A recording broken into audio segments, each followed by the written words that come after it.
so this #1 welterweight contender has found his way back to a title fight. A lot of people didn't think he would get there, and he's made a career of proving doubters wrong. You know, he carries a chip on his shoulder. You tell this man that he can't do something. Right. He will make it a point to get that done. He said from the moment he walked out the octagon last time and didn't win the belt, that I will be back. Many smirked at him. Many laughed.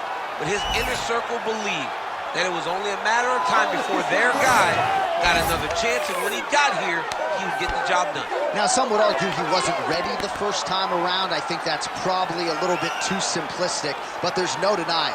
He has rounded out his game, he has evolved, he's maximized the developmental time, and a lot of people believe we will have a new champion by next year.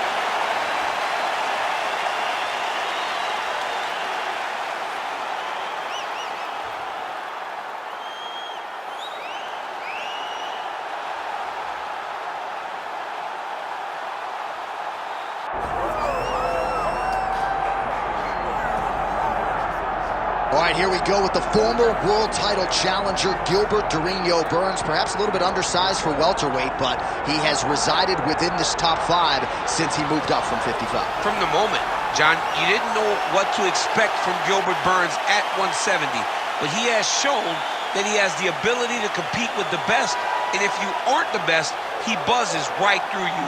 I was very impressed by the way he handled the Neil Magny challenge, and he looks to prove again why he is the elite of the elite in the welterweight division. And he's also a promoter's dream. A lot of people feel like eventually Gilbert Burns is going to work himself back into a championship setting. But of course, the big fights at 170 pounds continue for one of the best from Brazil, Gilbert Burns.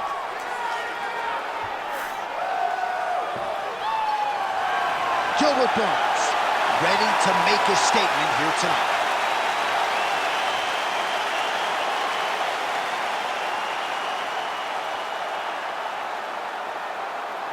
And now our tale of the tape for this welterweight championship fight.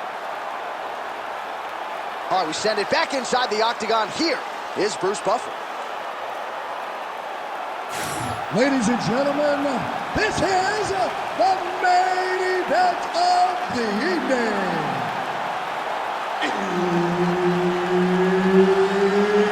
It's time! 5 rounds for the undisputed UFC Welterweight Championship of the World. Introducing first, fighting out of the blue corner, presenting the challenger, Jack Della Maddalena! And now introducing the champion, fighting out of the red corner, ladies and gentlemen, presenting the reigning, defending UFC welterweight champion of the world, Gilbert Burns.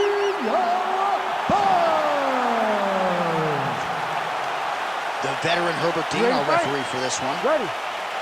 Good. All right, well, if you followed Gilbert Burns' career, you know this man actually prefers to strike over grappling at this point of his career.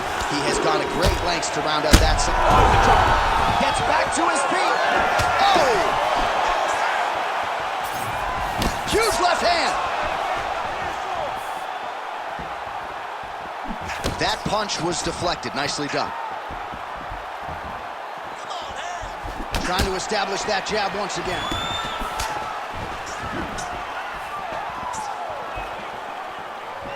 Burns going for the takedown, but unable to land. Oh, they're trading huge shots here. We'll see who's the last man standing. Frantic pace early on to this one. Wow, huge head kick.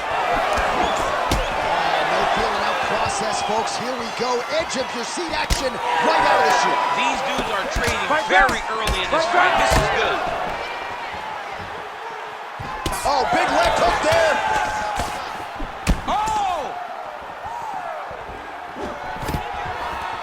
Able to thwart the single leg takedown attempt there. On point with that jab today. That was great head movement. Oh, man. Well, he continues to do a nice job here defensively, protecting the head and sort of maybe letting his opponent gas out a little bit with all the volume. His opponent sees the target, but he can't get to the target. So he'll continue to throw, and he'll continue to wear on his own gas tank. Bleeding now, nasty cut on his nose. 2 minutes now to go in round one. Just out of range with that left hook.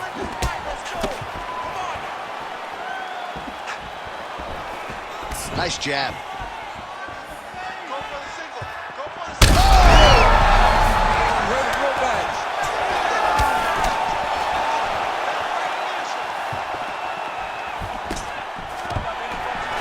Stuffs the takedown there. How good is his takedown defense? Burns swelling now around that jaw area. We'll see if he can make some adjustments and perhaps defensively raise that guard to prevent any further damage. Oh, my God. Oh, huge shots being landed on both sides. Oh, big ground strikes continue to land.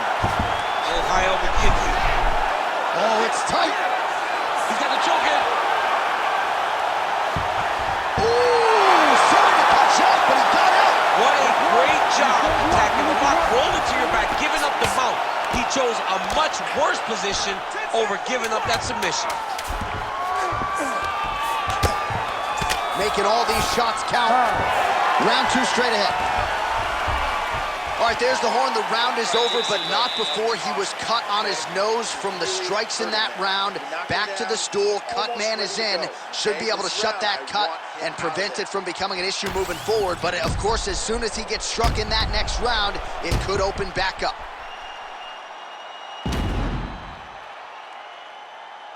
All right, so there's the end of the round, and on one side, thrill, on the other, agony after that knockdown. Yeah, he was able to really damage him with that big punch. You see the hands, the speed, how sharp he is, how technical he is. It allows him to land in spots where his opponent is winging punches. Great strike landed, great punch landed to put his opponent down. Ready. All right, round two.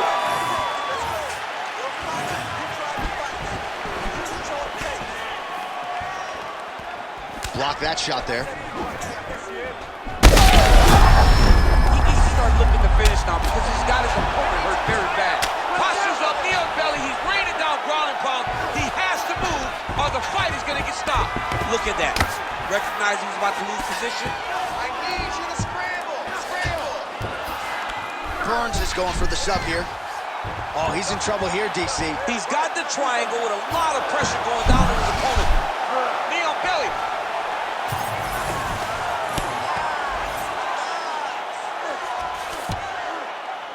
All right, half guard position here. We'll see what he can do with it. A lot of weapons at his disposal from this dominant position. Oh, man. I feel for a wrestler, this is the most dominant position in all of fighting because wrestlers love control. Right. And to have your upper body free and your leg able to hold your opponent in position, it is like striking gold. Build your posture, throw your punches, big damage, but then always control the far side underhook. This is a great position for a top fighter. So the blood really starting to flow. Every time that area gets targeted, that cut's getting worse. It's getting worse and worse, and you see the blood starting to come down. That is when you start to watch the fighter to see what type of effect it's starting to take on him, whether or not he's reaching forward, whether or not he's confused by where it's going. And really starting to make these shots count.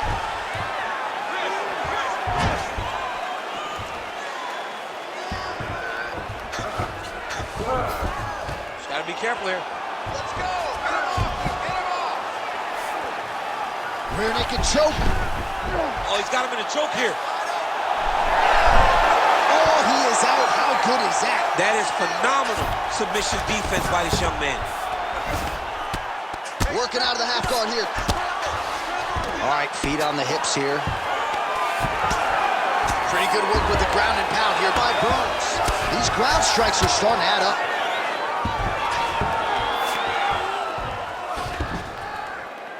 Finish strong. Well, nothing in the unified rules says you can't strike from off of your back, and he did well there. This is some exhausting work, man. I mean, it is so tiring to be fighting in this way. So much wrestling, so much grappling, expending all this energy. Oh, now he's attacking his own triangle. Oh, look out, folks. That is tight. It looks like it's getting going. Oh, now he's in trouble. Oh, how good is that as he gets out? That is great submission defense, keeping everything short and not allowing his opponent to get the submission victory. Working out of side control here. His opponent trying to control posture, but you got to be careful here. What a round it was for him, DC, and of course the seminal moment, that big knockdown that he will try to piggyback on here in this next round. Yeah, it's going to be interesting to see how he builds off of the momentum that he gets from that last round. How does he deal with the success that he had and not push too hard too early trying to find the finish? You have to let it come to you as the knockdown came to you in the previous round. All right, let's check out some of the action, DC, and how about the punching acumen by that fighter in that previous round? He does not waste anything. He does not loop punches. Everything's tight. Everything's precise. He's a sniper. We always talk about how he's a sniper. He is a sniper, and it showed in that exchange that allowed him to drop his opponent. That one was clean. Great punch.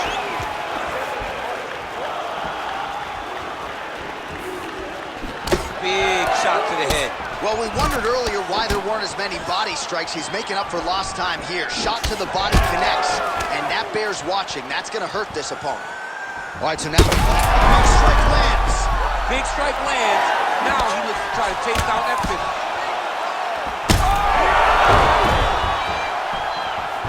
And back to his feet.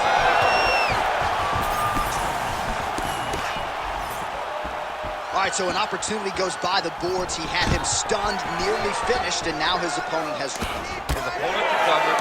Now he's got to go deal with everything that he can bring at him. He should have got the fight finished at that time. Great upper body movement defensively, slips another strike there, and offensively, he hasn't been a world beater, but defensively, he's been strong tonight. And that has to cause frustration for the opponent. Not being able to hit a guy that you want to really put away. But that's a testament to the head movement and the activity and the awareness of this fighter defensively. All right, they separate. Now we'll see who can get off in space.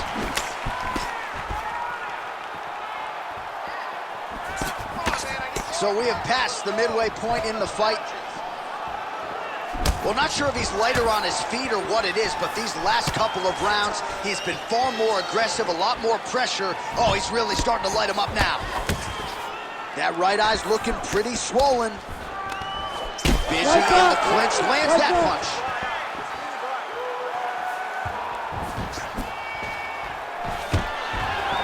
Stuffs the takedown, no problem.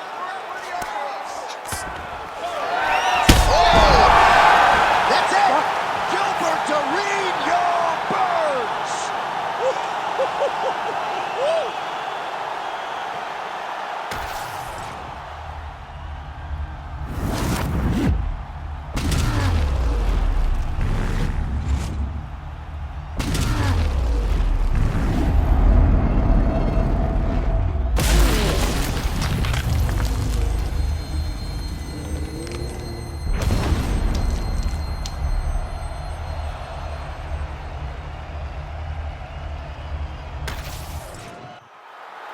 Let's go inside the octagon to Bruce Buffer.